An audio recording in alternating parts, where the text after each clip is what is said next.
RRF Chroniques africaines.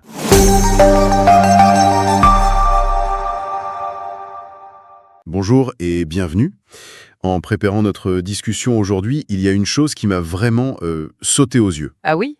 Dans les sources de cette semaine, donc fin novembre 2025, on a deux infos qui, mises l'une à côté de l'autre, racontent une histoire assez folle. Je vois, vous voulez en venir. D'un côté, on a l'Afrique du Sud. Le gouvernement déclare officiellement la violence contre les femmes, désastre national. Ce qui est un acte politique extrêmement fort. Exactement. Et de l'autre, à Madagascar, on a un colonel qui s'est, je cite, autocouronné président.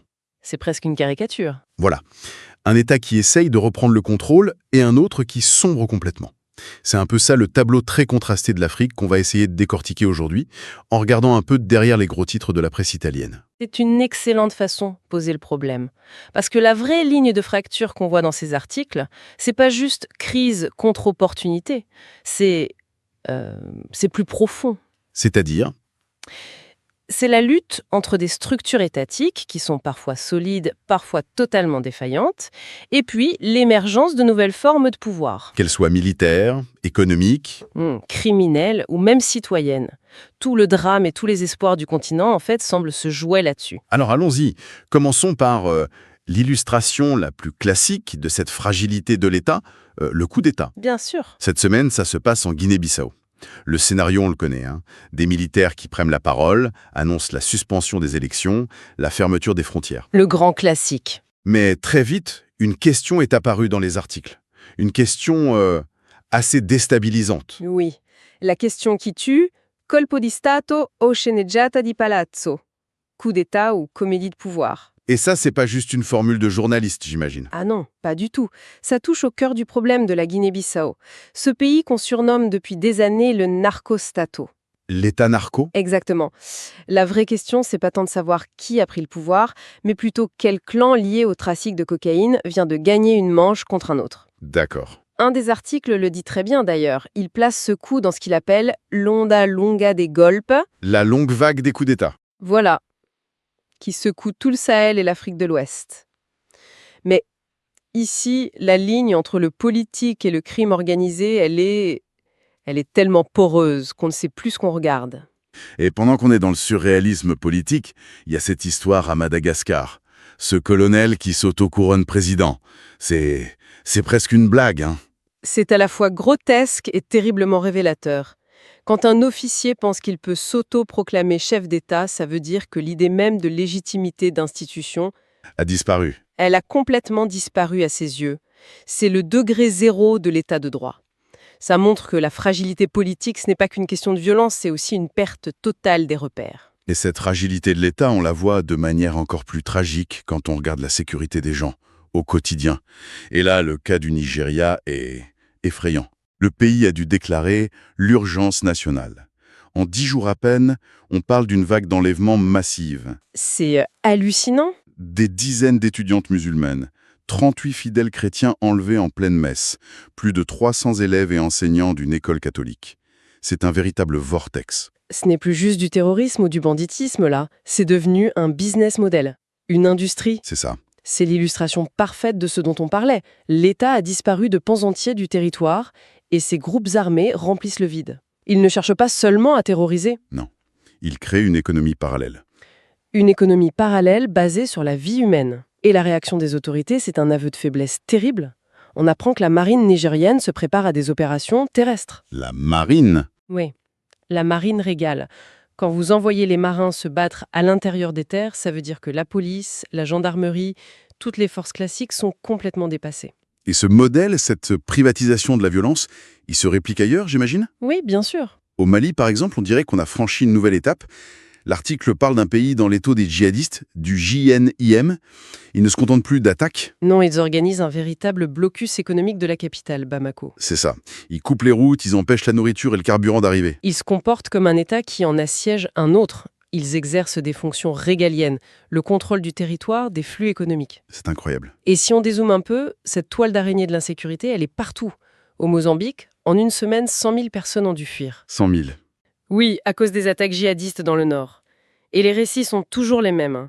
Maisons brûlées, civils tués ou enrôlés de force. C'est un schéma qui se répète. Et on pourrait ajouter le Soudan, où près de 7000 personnes sont portées disparues depuis le début de la guerre. La RDC, où en plus des violences, un nouveau front de guerre s'est ouvert avec le retour d'Ebola au Kasaï, ou même le Cameroun. Avec l'enlèvement d'un prêtre dans les régions anglophones. Exactement, ce qui nous rappelle que ce conflit, dont on parle très peu, continue de tuer à bas bruit. Stop. Il faut qu'on respire une seconde. Nigeria, Mali, Mozambique, Soudan.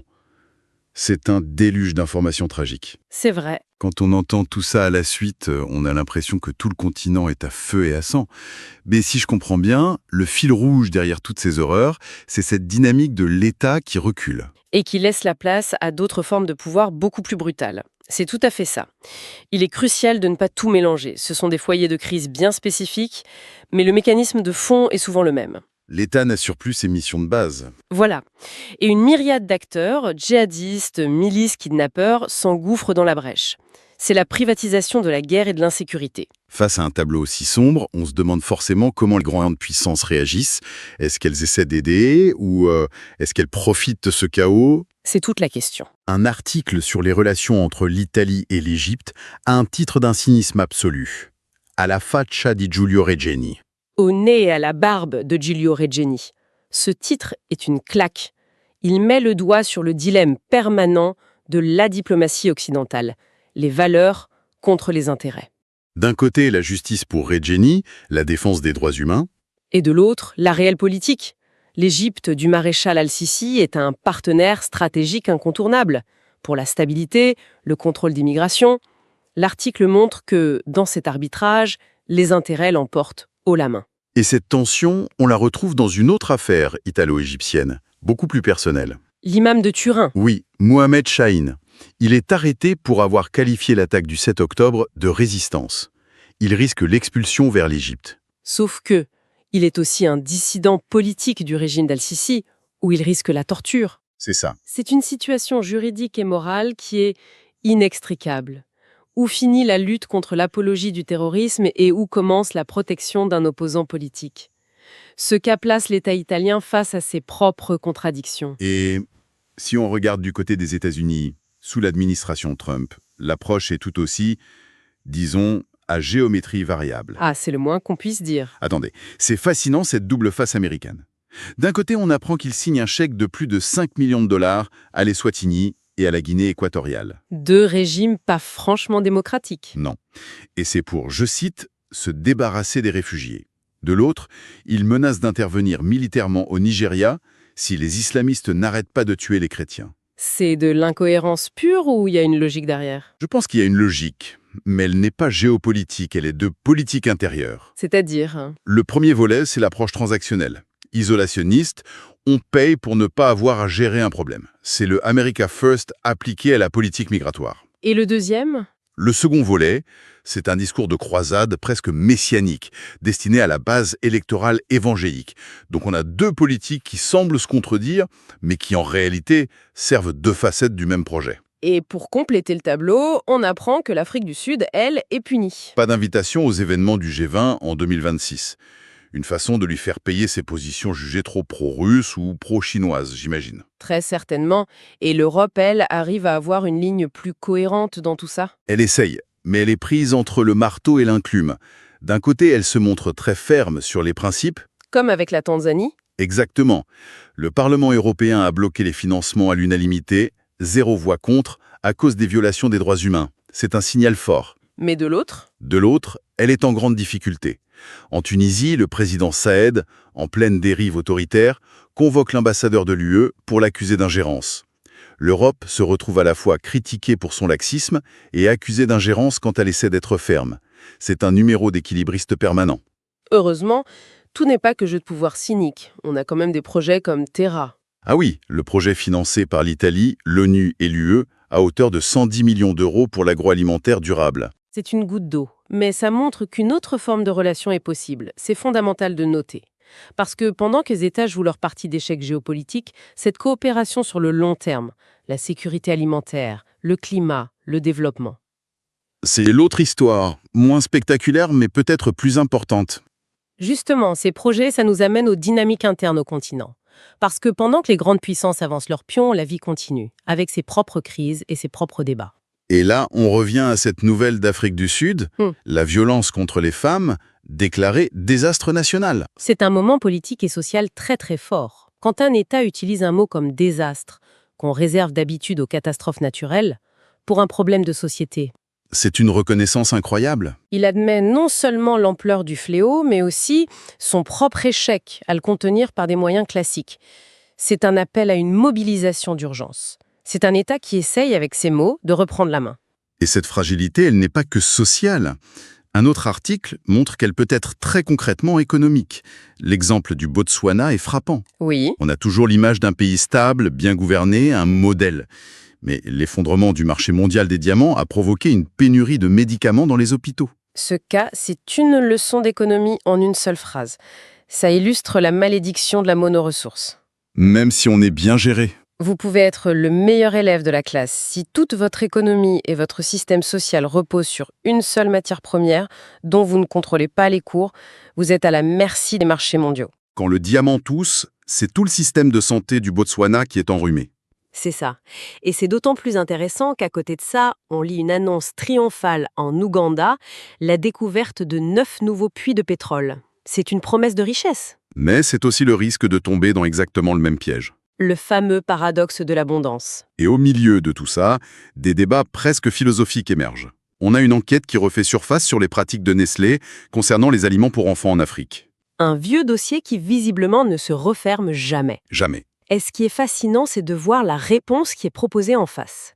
Au lieu de simplement dénoncer, on voit poindre une réflexion sur un modèle alternatif. Les sources nous parlent d'un capitalisme éthique. D'abord avec le portrait de Manu Chandaria, un grand industriel kenyan. Oui, dont la philosophie est résumée par cette formule « from success to significance ». Du succès à la pertinence. Ou au sens. L'idée que la richesse n'est qu'une étape et que le but ultime, c'est de la transformer en impact positif pour la société. Donc d'un côté, un grand industriel qui veut donner un sens à sa fortune, c'est une vision assez top-down, qui repose sur la bonne volonté des riches. Est-ce que le deuxième article propose autre chose? Exactement. Le deuxième article rapporte une conférence donnée par Francesca Albanese dans le cadre de la prestigieuse Nelson Mandela Lecture en Afrique du Sud. D'accord. Et son thème, c'est la nécessité de construire une économie éthique. Là, on n'est plus dans la philanthropie individuelle, mais dans la remise en question des structures mêmes de l'économie. C'est plus fondamental. Le fait que ces idées soient débattues dans des forums aussi importants, sur un continent qui a été victime d'une économie de prédation pendant des siècles, ça montre une quête profonde de nouveaux modèles. Donc, si on fait le bilan de cette semaine, le fil rouge, c'est vraiment cette tension. Des États qui luttent pour exister, Oui, parfois de manière spectaculaire, comme en Afrique du Sud, souvent de manière défaillante, comme au Nigeria ou en Guinée-Bissau. Et pendant ce temps, une foule d'autres acteurs. des seigneurs de guerre, des multinationales, des puissances étrangères, mais aussi la société civile. Et c'est de naviguer, de profiter ou de changer ce paysage incroyablement complexe. La conclusion qui s'impose, c'est celle d'un des titres. L'Afrique des guerres et des immenses richesses attend la première page. Le continent peine à faire la une pour les bonnes raisons. C'est clair. Ces articles nous montrent l'horreur brute, les enlèvements, les blocus, les déplacés, mais ils nous montrent aussi en creux une volonté farouche de ne pas se résigner. Que ce soit par l'acte politique courageux de nommer un désastre national ou par cette réflexion sur une économie plus juste. Il y a à la fois la tragédie et la recherche obstinée d'une autre voie. Et pour finir, il y a cette petite information, elle pourrait sembler anecdotique, mais elle ouvre une perspective. Je pense savoir de laquelle vous parlez. Un des articles annonce la création imminente d'une nouvelle station de radio pour l'Alliance des États du Sahel. Elle s'appellera Dandé-Liptako. La voix du Liptako, avec pour mission de donner une voix aux sans-voix. Au cœur de la ceinture des coups d'État, c'est une note d'espoir pour le moins inattendu. Et ça m'amène à une dernière pensée, pour ceux qui nous écoutent. On vient de passer près de 20 minutes à décortiquer des récits de crise, souvent vus de l'extérieur, à travers le prisme de la presse européenne. Dans ce brouhaha d'informations, de communiqués de putschistes, de déclarations diplomatiques, quel rôle un média africain comme celui-ci peut-il vraiment jouer? C'est la grande question. Peut-il réussir à imposer un autre narratif? Un récit qui raconterait toute la complexité qu'on a effleurée aujourd'hui? Ou est-ce que sa voix risque d'être simplement noyée par le bruit des kalachnikovs? La question reste ouverte. RRF Chroniques africaines.